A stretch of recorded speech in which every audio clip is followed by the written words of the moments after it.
I love you, Papa. Yes, yes. I love you, Papa.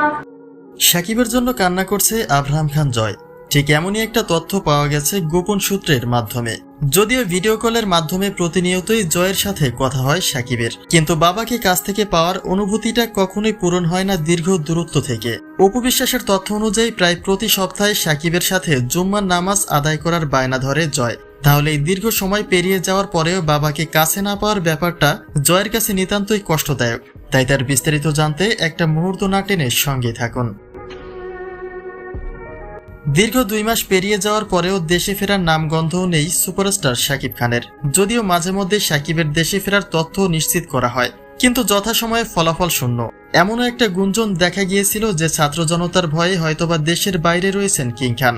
কিন্তু যদি এই ধারণাটি সত্যি হতো, তাহলে নিশ্চয়ই অন্যান্য নেতাদের মতো করে শাকিবের বাড়িতেও ভাঙচুর করা হতো।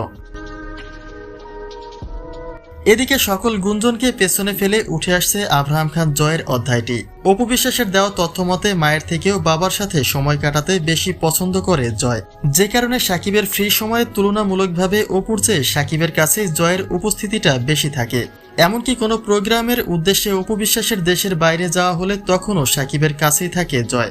আর শাকিবের সাথে জয়ের কিছু ভিডিও চিত্র প্রমাণ করে দেয় যে তাদের বাবা ছেলের সম্পর্কটি কতটা মধুময়। আর এখানেই যেন উঠে আসে মূল প্রসঙ্গটি, অর্থাৎ দীর্ঘদিন ধরেই আব্রাহামকে ছেড়ে দেশের বাইরে রয়েছেন শাকিব খান। তাহলে যে ছেলেটি প্রায় সারাক্ষণ বাবাকে কাছে পেতে চায়, সে যদি দীর্ঘদিন বাবার থেকে দূরে থাকে, তাহলে তার ক্ষেত্রে বাবার সাথে দেখা করার আবদার করাটা খুবই স্বাভাবিক। আর সেই প্রেক্ষিতেই বলা হচ্ছে শাকিবের সাথে দেখা করার জন্য নিশ্চয়ই অপু বিশ্বাসের কাছে বায়না ধরেছে আব্রাহাম খান জয়।